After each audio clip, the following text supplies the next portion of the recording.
If you already know that the monetary system is broken, the real question isn't what is wrong, it's what do you do with that knowledge? Natalie Brunell is back on Bitcoin for Millennials to discuss the deeper layers of her newly released book, Bitcoin is for Everyone. We talk about how adopting Bitcoin gives hope and agency to people who decide they don't want to outsource their financial life to banks and advisors anymore, but rather embrace Bitcoin in self-custody and having real skin in the game. And later on, Natalie shares the biggest misconceptions she thinks our generation has on money and her surprisingly conservative long-term outlook on Bitcoin. All right, let's dive in. Natalie Brunell, welcome back to Bitcoin for Millennials. Thanks for having me. Proud millennial here. Yeah, so I'm happy you're back on. First off, congrats with the book. Bitcoin is for Everyone.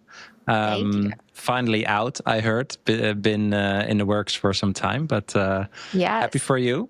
Thank you so much. I'm so excited. It is finally out. It's currently ranking as the #1 bestseller in some of the categories on Amazon. So go out and get it. It makes a great holiday gift.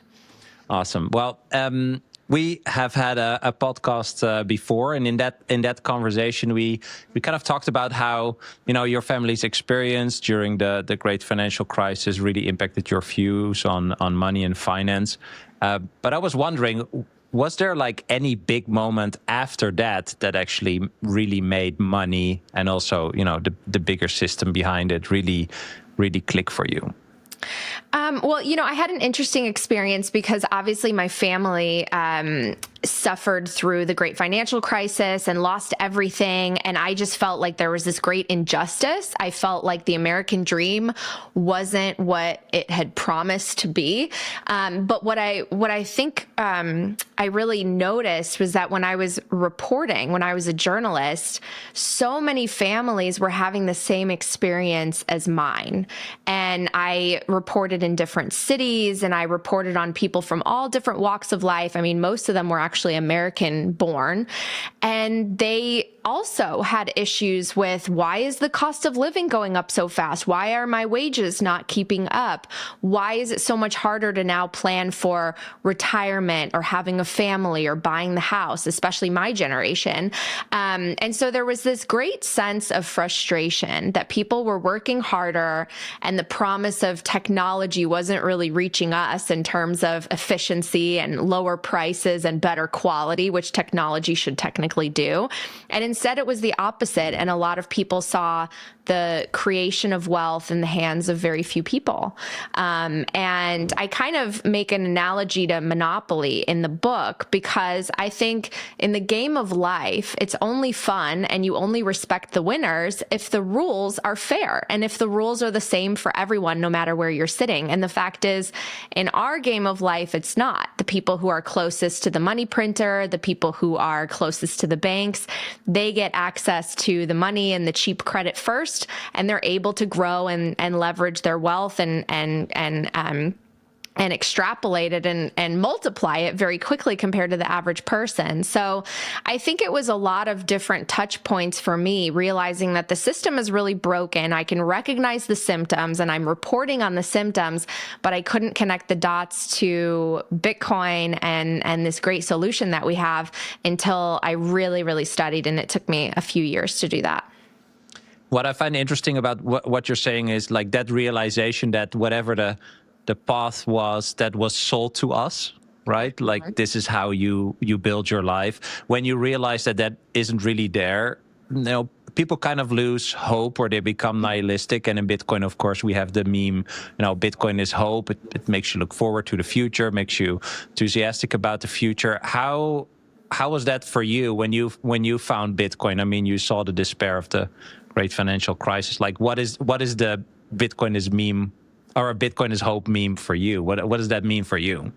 Yeah, well, I actually say in the book that the underlying message is really one of empowerment and hope, because hope is such a motivating force in our economy. Hope is what drove my parents to risk everything and sacrifice so much to come to the United States. And it's what people do every day when they get up, they're motivated by something in the future, right? To take care of their families, to build something. And I think that when people see that they're working harder and it's not paying off, and they're increasingly finding themselves having to take on debt or falling behind, or the cost of things just increasing far faster than their wages, you start to lose a little bit of hope and motivation. And I think that that has really powerful consequences in society in how we treat one another. I think a person full of hope tends to be a more positive person, a more future-oriented person, one with vision who is willing to take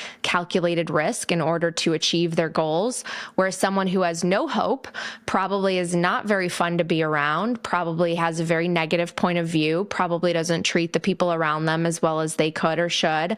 And so I think that when you have a growing population of people who have lost hope and lost a sense of purpose, that has a tremendously profound impact on society, and it's a negative one. So what can infuse people with hope? Well, I think that the number one thing that would help is making people feel like their dreams are within reach again, that if they do work hard, it will pay off. If they put in the work, they will reap the rewards for it. And so I think the number one thing would be more economic empowerment, the ability to save for the future and not allow for their wages and incomes to fall so far behind what everything costs. And I think that Bitcoin is the easiest way to start to do that. Even if it's just little by little, it is the most accessible way for the average person to start to claim their life back and start to regain control over their time.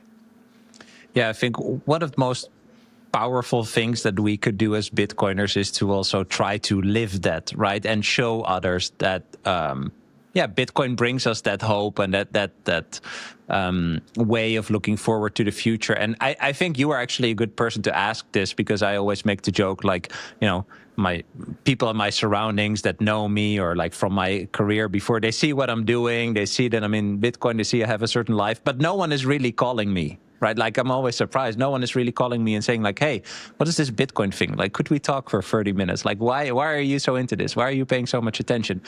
You've been doing this for a bit longer. You have more reach.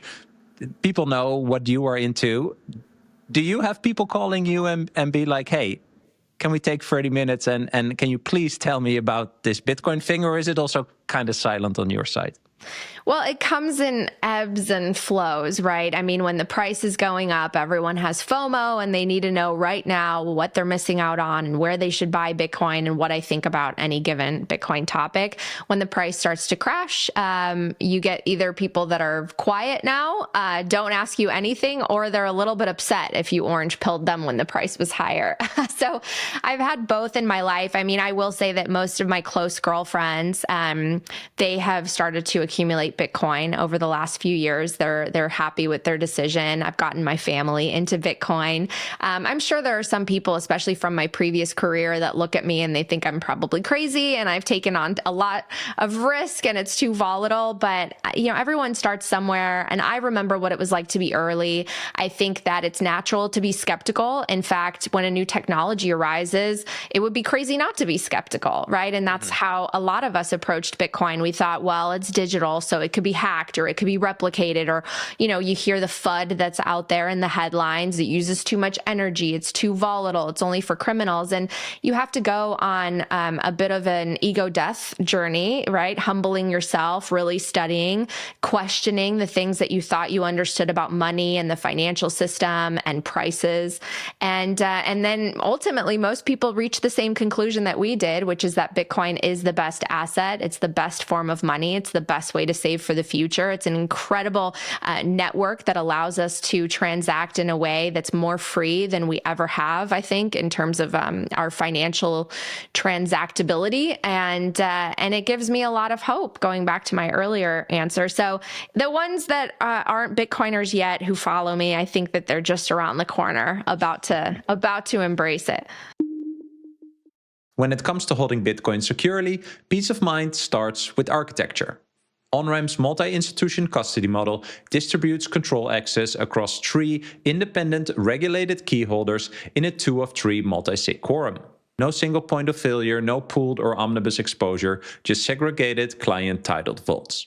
You retain full legal ownership while OnRamp coordinates security, compliance, and operational workflows behind the scenes. Multi-institution custody is the foundation for everything that OnRamp builds. Sound infrastructure that distributes counterparty risk and provides fault-tolerant resilience with clear audits and institutional controls. And now OnRamp is piloting flat, predictable pricing to make best-in-class Bitcoin custody and financial products more accessible than ever. Visit onrampbitcoin.com to learn more and sign up with code BRAM, that's BRAM, to receive $150 in Bitcoin after your first deposit. OnRamp, strength in many, simplicity in one. My American friends, I've got something for you. If you're into Bitcoin, you want to grow your stack in any way possible. What if you could do it effortlessly just by spending your fiat? The Gemini Bitcoin credit card is designed to help you do just that by giving you instant Bitcoin rewards on every purchase. Just use it like any other credit card and earn back up to 4% on transportation, 3% on dining, 2% on groceries, and 1% on everything else. There are no annual fees for this card and no exchange fees to receive your Bitcoin rewards. Sign up to get your limited edition Bitcoin Orange credit card and earn a $200 Bitcoin bonus when you spend $3,000 in the first 90 days. You can find more information and terms in the description below or go to gemini.com/Bram to sign up today and start stacking effortlessly. That's gemini.com/Bram. Yeah. Well, one thing I think we should focus more on in general is really talking about the problem more, right? Like a lot of people talk about Bitcoin. I talked more about Bitcoin before, but now I think we should focus on talking more about the problem, because people hear, other people pitch Bitcoin and they think it's an investment, or they compare it to the Nasdaq or stocks or whatever. But it's more about the deeper rooted problem that you also touch upon in the book, right? Like just the basic explanation of inflation not being, price inflation, what people think is inflation, right? But the dilution of purchasing power, like the inflation of the money supply. And now that I look back, I think like, it's so basic. It's so clear when you see that, right? Okay, you create more units and therefore like all the existing units become worth less. Like that is super basic. But I have also seen that is like the first step of resistance for people, because when you explain that, people are like, but who is inflating this supply? Like, who is benefiting from the inflation of this supply? I'm not benefiting from that. That's not chill, right? Like, so there is this resistance. So I wanted to ask you, if we go back to that, and you talk about this part in the book, how could we help people to kind of like grasp this concept intellectually, but maybe also emotionally, because people have this resistance toward actually realizing that there are other people that influence the purchasing power of their reward, right? And I've kind of come to the conclusion that if they don't get over that hump, actually talking about Bitcoin, is kind of futile. Yeah, I'm glad that you brought this up. And what will surprise a lot of people about this book is I barely talk about Bitcoin until about halfway through. I spend the beginning of this book really breaking down inflation and why everything around us is getting more expensive while our incomes aren't keeping up. And what I level with the reader about is that we've kind of just come to accept it as a reality, that your grandparents, previous generations, they paid less for whether it was groceries, a movie ticket, a house, and today you pay more. But hey, our incomes, again, our wages are not keeping up with the pace that things are increasing in terms of their prices. And so I really try to break down, what is happening at the core? Like, what is money? Who issues that money? And does that issuance give them a sense of power and ability to control and manipulate the money? And the answer is yes. And I think we take for granted this idea that things just have to go up in value. And I think it's ingrained in us from our academic programs and basically every government agency out there, all the powers that be that say we have to have an elastic money supply. Otherwise, the whole thing will come tumbling down. And somehow we wouldn't be able to accommodate for the business activities and the wants and desires of a huge group of people. Well, Bitcoin causes you to question that very argument and say, why does it have to be that way? Why can't we actually have a fixed supply of money that is transparent, that is on a ledger that any of us can verify, and that any of us can access without asking for permission? And I have come to learn in my Bitcoin journey that we don't need inflation. We've created inflation and we've created this debt-based, credit-based economy. But when you do that, it has tremendous consequences the further you go out in time, because you're always borrowing from future generations and you always need more debt to create less and less real value and less production. And that's where we're at. I mean, it was great when the money printer first started, especially for the United States, when we could just print and export all of our inflation. And now, all these decades later, it's hollowed out our economy. It's hollowed out the working class. It has offshored all of our manufacturing and productivity. I mean, it has real consequences in enough time. And so I compare it in the book to like a drug addict. Every time you need more of the drug to experience the same high. And that's essentially what we've experienced, what we've been experiencing in this money printer economy. So what's the solution?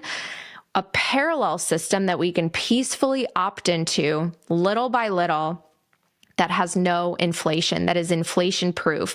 And for people that might be watching or listening to this who still might believe that, no, you need inflation, you need the supply to expand, or else people will hoard it and all of a sudden the whole economy will collapse, I urge you to listen to my interview with Jeff Booth, where we really break down inflation and deflation. I used that interview, actually, I wasn't even going to release it. I used it as background research for my book, where I called him up and I said, you know what, Jeff, there are some things I still just don't understand about your thesis and how you break things down. And I'm writing this book and I need your help a little bit. And so we sat down and we broke down inflation at its core. And I used that in this book as well. So question the system. We do not need inflation. It's a lie. It's the biggest lie we've been told, as Jeff Booth puts it.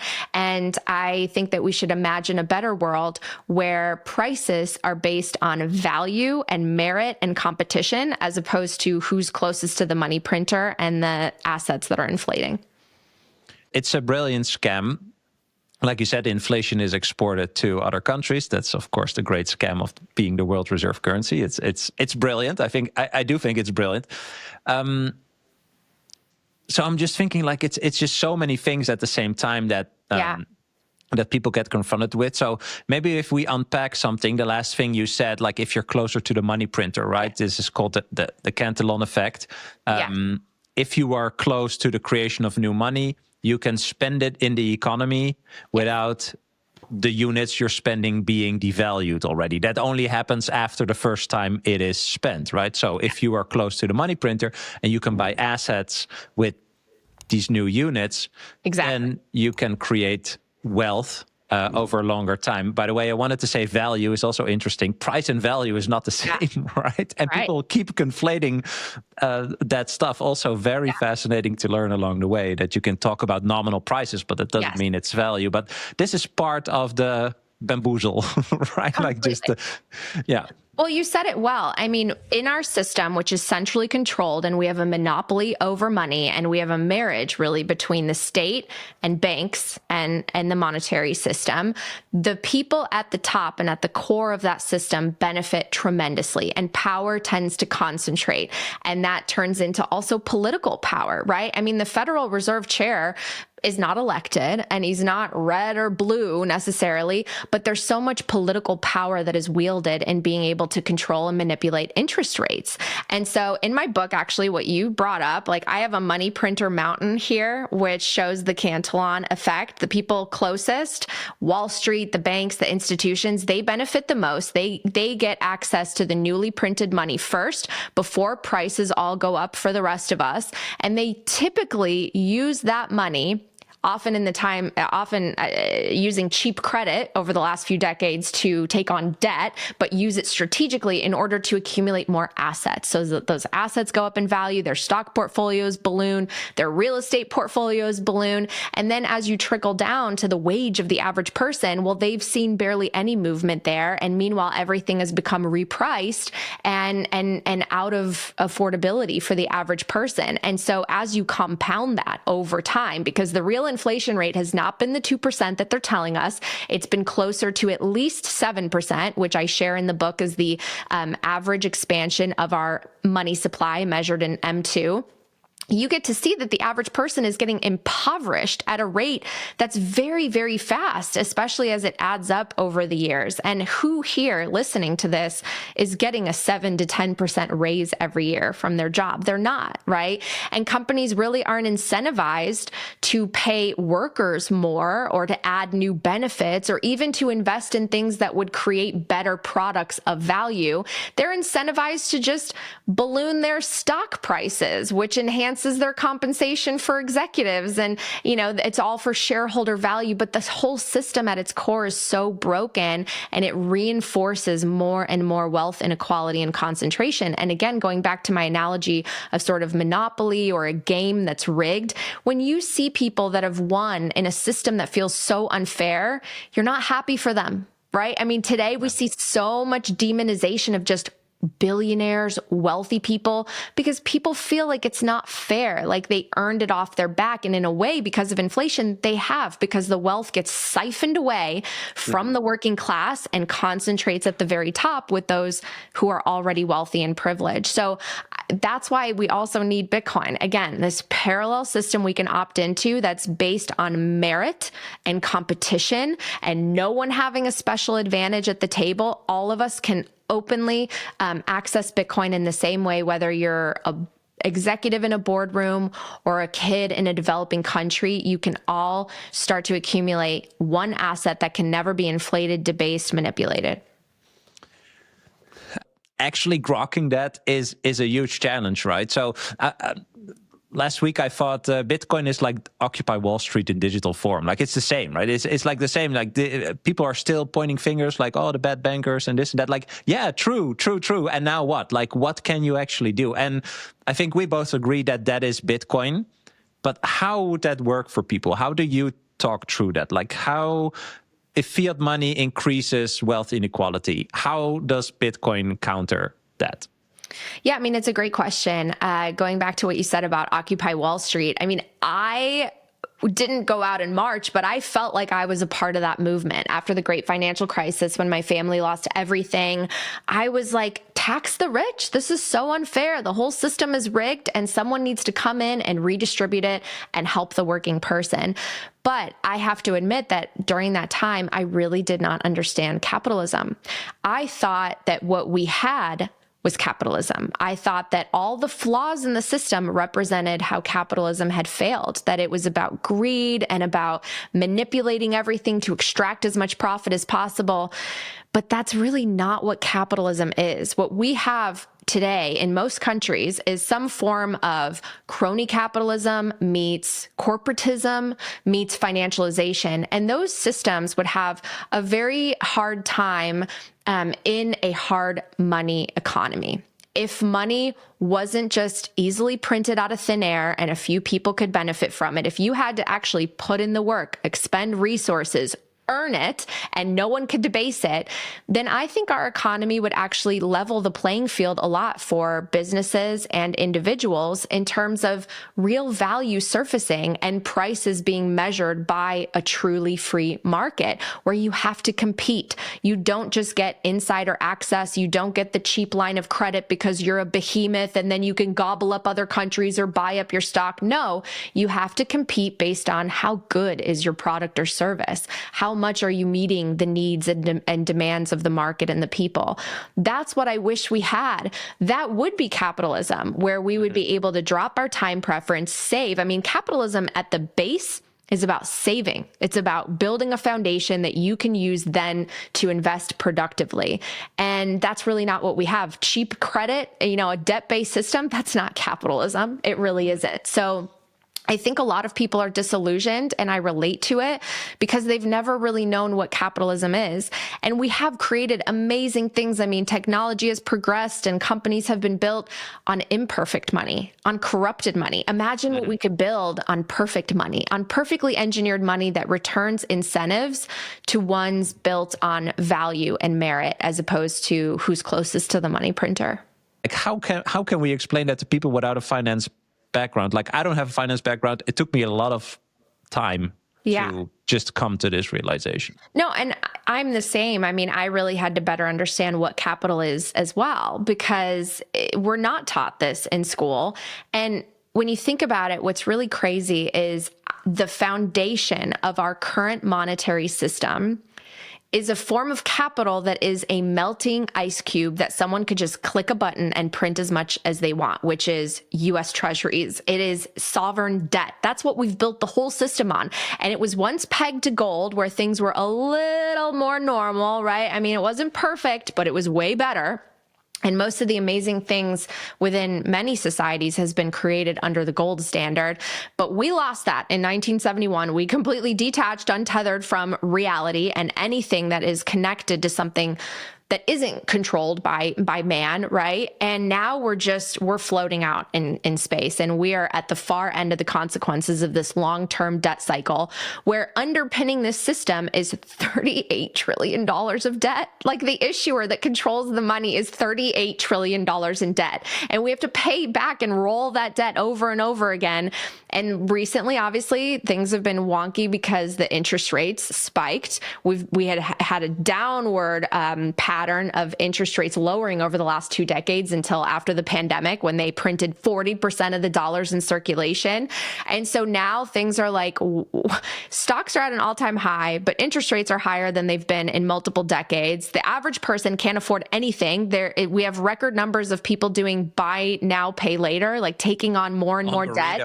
Like the economy's totally cracked underneath, and we still say, oh, but US Treasuries are the perfect form of capital that we've built the system on. No. Capital needs to be hard money. And that's what you learn when you study Bitcoin. And gold, I think I'd be a huge gold bug if Bitcoin didn't exist. Gold has a lot of great features, but it's not perfect. And because of its imperfections, because of its defects, namely because of its physicality, we were able to paper over it in a global economy. We couldn't settle over long distances quickly and efficiently. So we papered over it and we created fiat. So we're not going to take a step back. I know central banks are buying gold and everyone's buying gold. In a future of digital economies, digital intelligence, AI, we're going to need a digital form of hard money, and that is Bitcoin. But Natalie, I cannot hold Bitcoin, right? Gold is tangible, the dollar bills are tangible, the coins are tangible, and you talk about Bitcoin being the internet of money. We think about this magic, internet coin.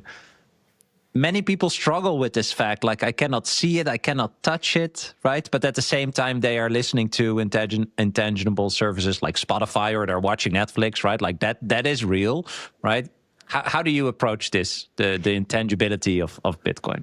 Well, I mean, your show is Bitcoin for Millennials. I really don't think millennials, Gen Z, and younger generations have an issue with this, because we did grow up sort of in the transition phase from things being analog to things going digital. So I've found the only resistance that comes from Bitcoin being digital comes from generations above the millennials. And I think that, people have embraced social media platforms, which run on algorithms. The world, it's running on software now.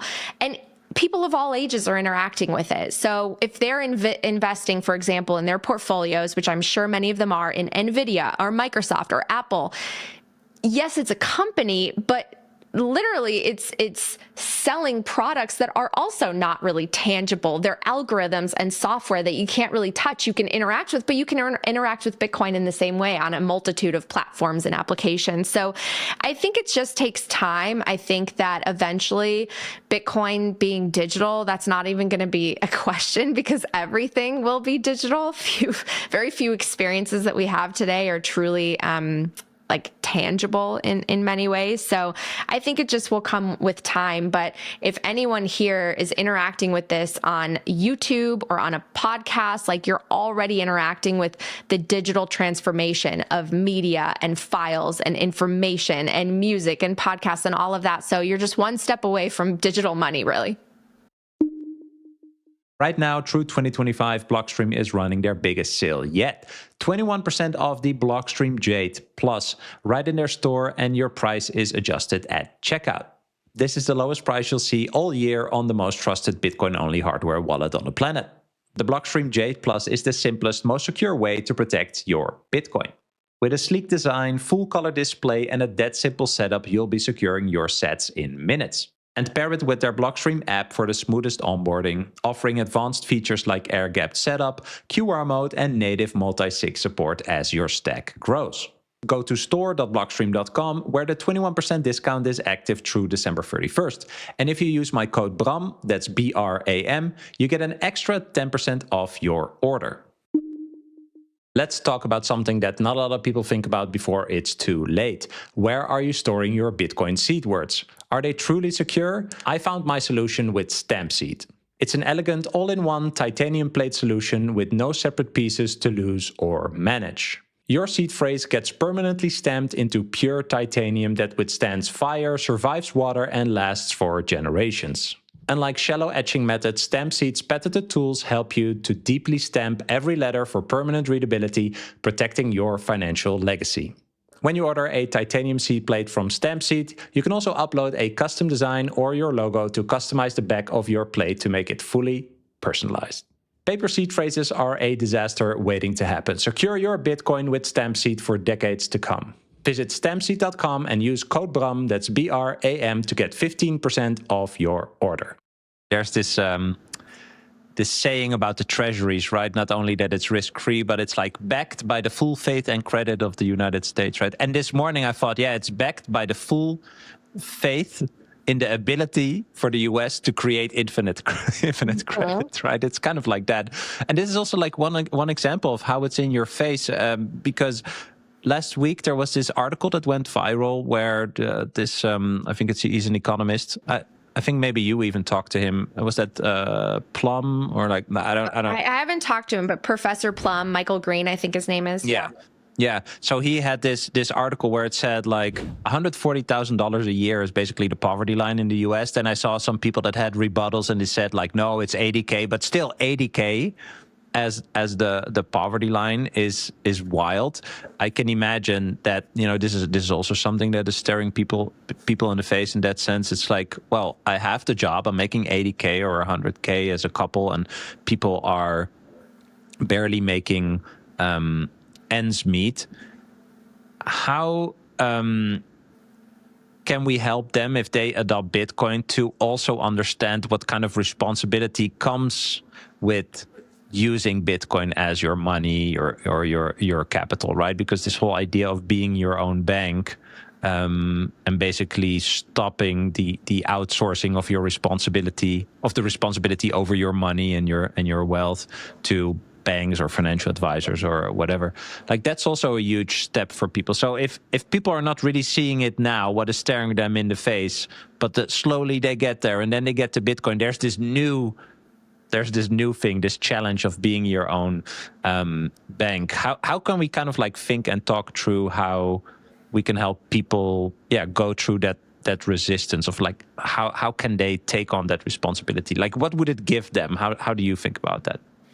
Yeah, I mean, there's a lot to unpack there. Rome wasn't built in a day. Everyone's journey starts small. When I first started in Bitcoin, I wasn't ready to put my entire life savings into it, right? But I do want to go back to something you mentioned earlier, which is the idea of the income versus the cost of assets, and people noticing that, you know, in 1971, for example, you could have a median income of like $40,000, and it took you maybe 2 years to afford a median house.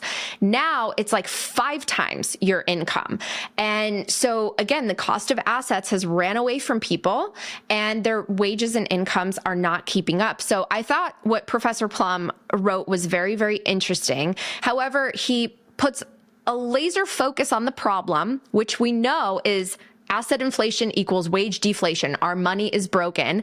And then he doesn't offer a real solution, and he's anti-Bitcoin, and he doesn't understand what we talked about earlier, which is that you don't need an elastic money supply. He is still of the fallacy that we need to live in a system that is inflationary structurally. And I reject that.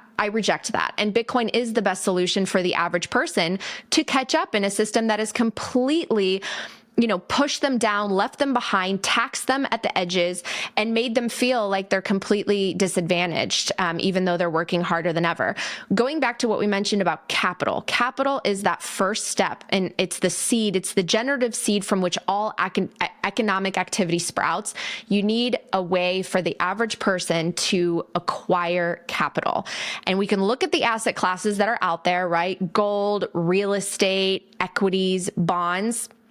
And we can immediately identify why there are issues for the average person with all of these asset classes, and the best one is Bitcoin. So let's go through them. With real estate, first of all, you can't acquire fractions of real estate that you hope to go up in value.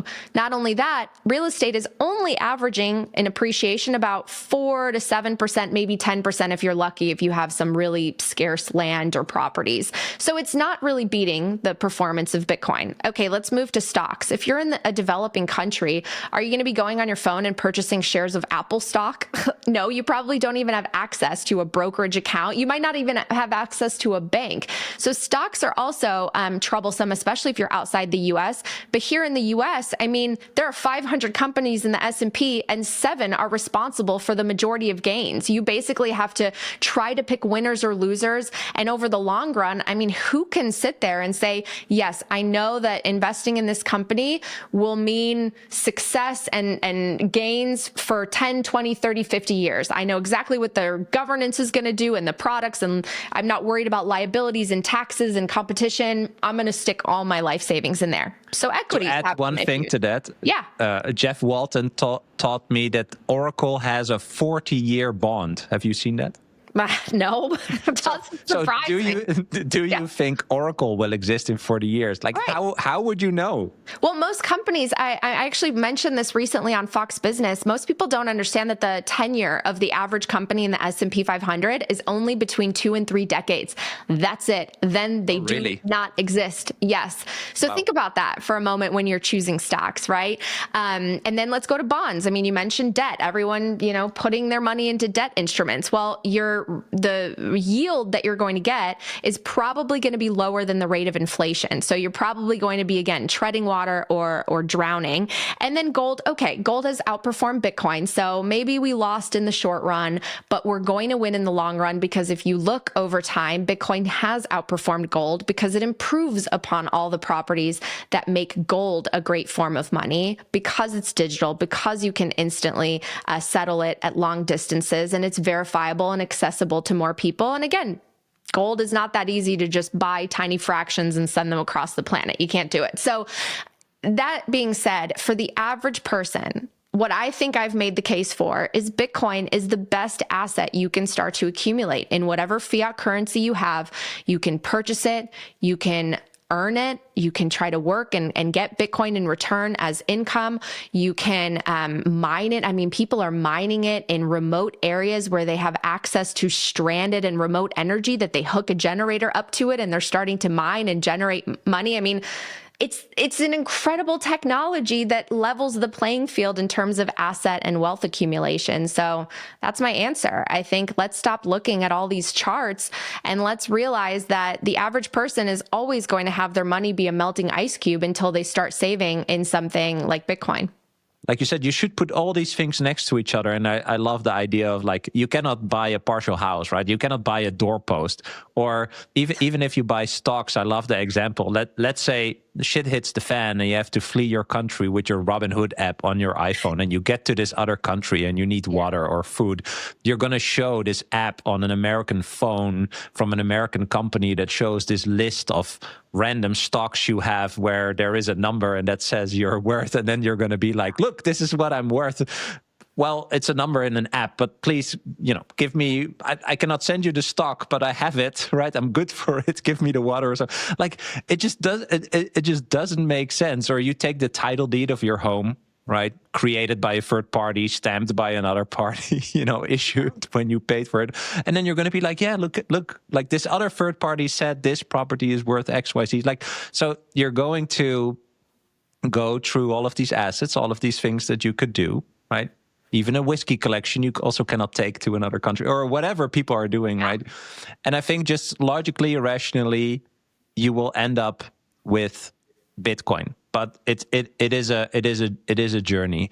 And I do think that many people that come to the realization of the problem and are new in the exploration of possibly finding a solution, they do feel like Bitcoin is kind of like complex or maybe even financially out of reach with the current price, right? Like a unit buy is, I think, is a strong thing. How do you think through like these challenges, like the beginning, like how do you start, and how can we really convey that Bitcoin is for everyone?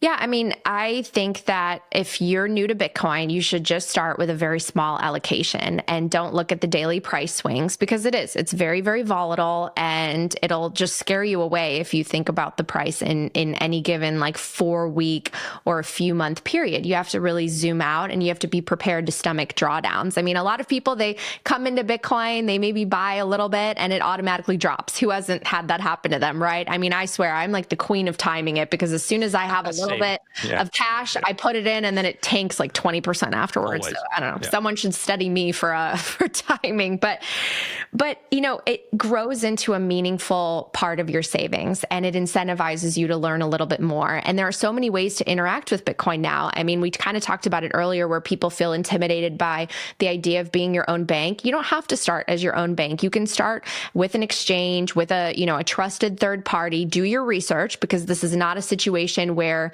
you put your money in and there's some too big to fail entity that's going to bail you out if something goes wrong. You have to do more due diligence than you would for a traditional bank account, but that's not a bad thing. I think that we have detached ourselves from consequences, and we just we choose convenience, but that kind of resembles what the core of the problem really is, because we've come to trust institutions that have really enriched themselves on us getting convenience, right? From selling our data, from taking fees, from being the gatekeeper that offers us permission to interact with our own money. So take control. It's not hard. It's not intimidating. It's very similar to interacting with cash, just in the digital world.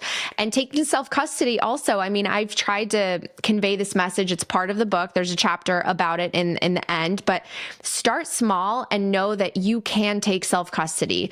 It's not too technical. You're not too old, you don't have the wrong background. You can do it. It's as simple as having a hard drive and essentially moving something onto a hard drive. That's not actually how it works. Just for people that are watching this, like, you're not actually moving your Bitcoin to a hard drive, but it's as easy. It's setting up digital keys.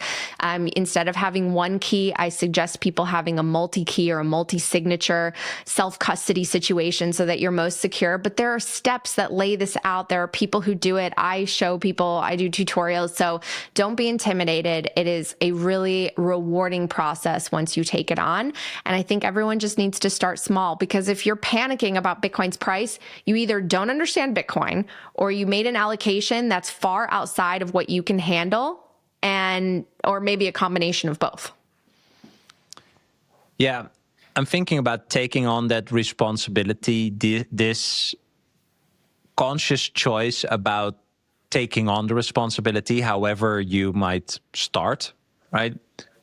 I think is what wakes people up to this and more, right? Like the fact that there's a tool for money, a technology for money that you can actually use to take control of your own life, I think is the freeing part, or like the freeing realization of Bitcoin. And to go back to what you mentioned before about like this distortion of the idea of the American dream, right? Or your relationship with time. Yeah.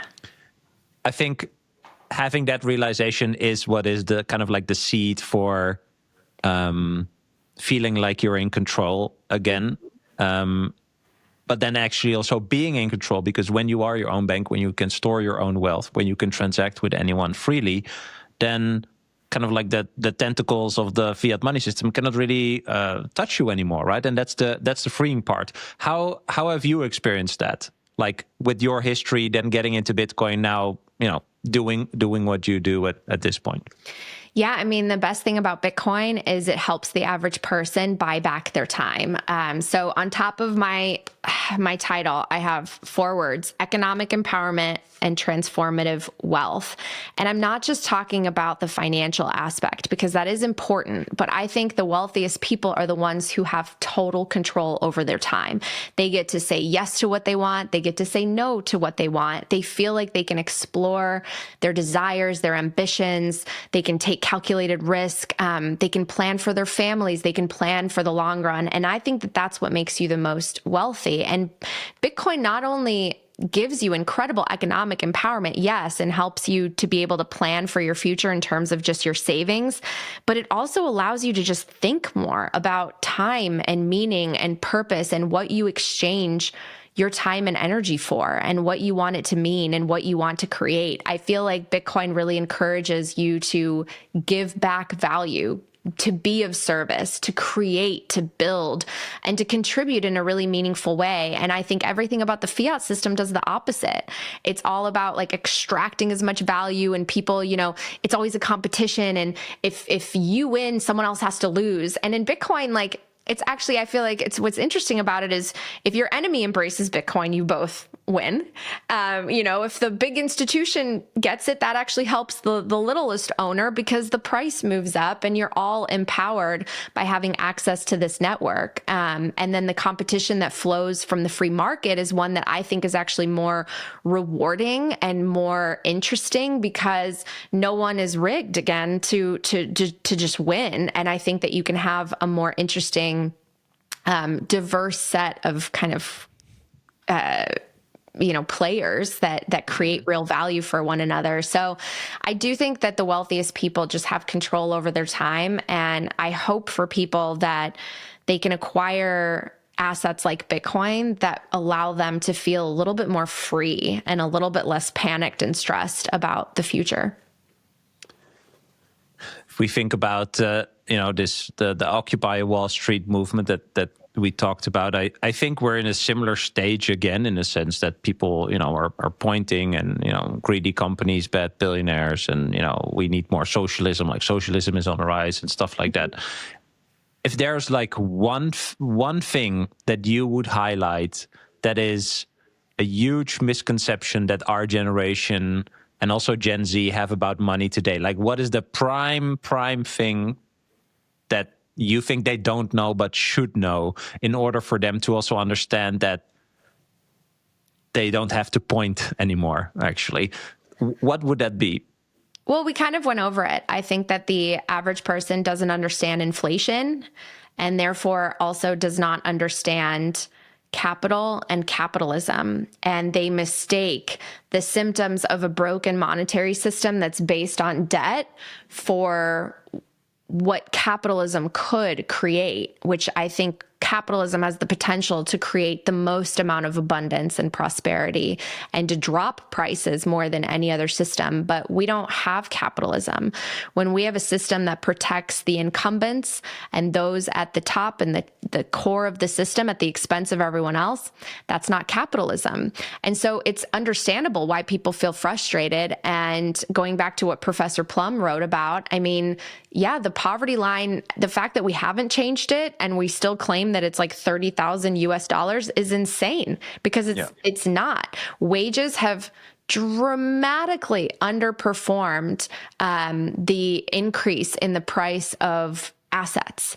And if you have not been on that accumulation train of building your asset portfolio, you have been dramatically left behind.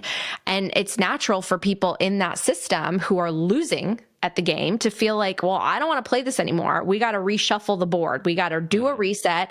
And the people who have won all the pieces and all the money, they need to give some of that back to me. But that is a system, if we go about it that way, that is a system of force and control and manipulation, and ultimately giving up some of our freedoms, because who is the one that gets to, redistribute, and what's their agenda and what's their background, right? You can't allow for power to concentrate. So the only way to diffuse that is to have a form of money nobody can print, no one can have a monopoly over, that is immune to politics, that is immune to inflation, that is a truly neutral and globally accessible network. And that is, in my opinion, Bitcoin.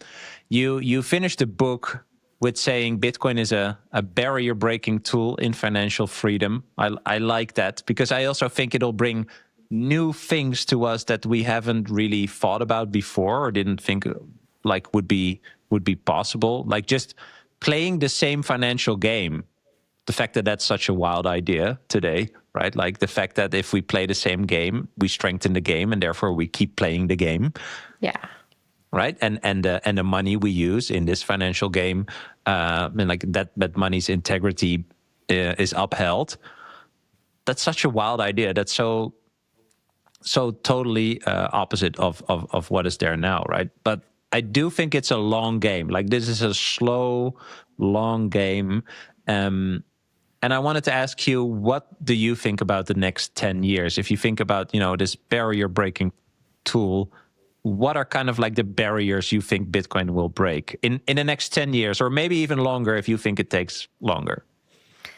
Well, it's so interesting when you think about 5-10 years from now. It doesn't feel like that far away, but so much happens over that time period. I mean, I've been in Bitcoin now I first started buying in 2017, but I didn't really understand it. So I would say that in terms of like my actual conviction and passion about Bitcoin, I'm only like 5 years or so in, and my life has dramatically changed, and Bitcoin has dramatically changed. If you had told me in 2020 that we would have an administration that is so friendly to Bitcoin and creating a strategic Bitcoin reserve, and BlackRock's ETF will be the #1 revenue generator for the largest asset manager in the world, and Harvard's endowment's #1 position would be a Bitcoin ETF, and all these other things, like I wouldn't have believed you. But at the same time, it's like things that can advance very quickly, and you have days where nothing happens, and then days when it feels like years happen. And I feel like we're just waiting for some of that suddenly aspect of Bitcoin. We're in the gradually phase. And even in that gradually, we've made so many amazing moves, and we've progressed so much. So I think we shouldn't take it for granted. We have tens of millions of people around the world, if not hundreds of millions at this point, who own Bitcoin. And I think we're going towards billions of people owning it. I think it will increasingly be not only used as a treasury asset and on the balance sheet of companies as well as eventually nation states, but I think that people will be using it more as a medium of exchange on apps where they don't even know they're using Bitcoin, where they are interacting with a fiat currency, but on the back rail is actually Bitcoin, and they won't even necessarily know about it. You have to peek under the hood, and I think that will increase the velocity of Bitcoin as a medium of exchange.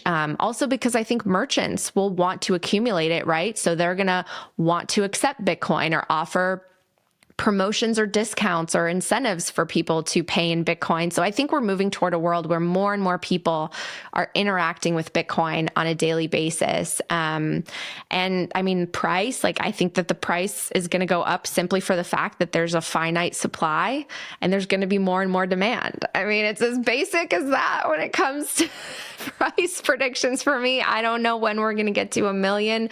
I don't know what $1 million will even be worth at that point, but I do think that Bitcoin, like you want a slice of that 21 million, even if it's just a few Satoshis to start. You want to accumulate as much Bitcoin as possible. So usually to wrap up our conversation, I ask everyone what's core belief you will never let go of. But if people want to know yours, they should check out our previous conversation. So for this conversation, I wanted to ask you, what's a contrarian point of view you have on Bitcoin that you think not many people share with you? A contrarian belief that I have about Bitcoin? Mm-hmm. I don't know that my views on Bitcoin are that contrarian. I think that honestly, the first thing that comes to mind is that people think that the price is going to the moon tomorrow. Like we have these crazy price predictions in the space. And I don't know if it's my immigrant background or the fact that like I have gone through a lot of hurdles and obstacles and a lot of loss in my life coming to this point. But I always take the under.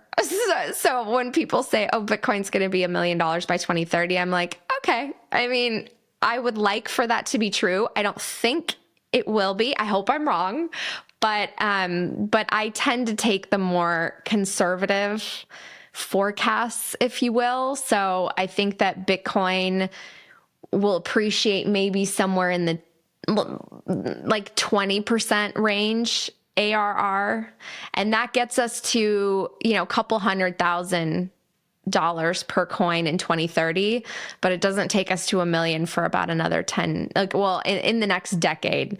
So I'm more conservative with my price predictions, we'll say. That might be quite a contrarian take. Well, we'll see. No one really knows. I hope I'm wrong. I hope I'm wrong, but I'll be prepared for the worst if I'm not. Well, I have to say, I would agree with you. Like I said before, I do think it's a long game. Like this is not happening tomorrow, right? And I also think that's why a lot of people are going to be tested. Like this is not, it's not going to happen tomorrow. It should, because logically, rationally, everyone should figure this out, but that's not the case. And I think that's actually the signal and the opportunity you still have, before it is actually too late. So thanks for sharing that. Thanks for your time. To everyone who's listening, get the book. I'll link to it in the show notes. And yeah, thanks again. Best of luck. And, Thank you. We'll stay in touch. Thank you. Thanks so much.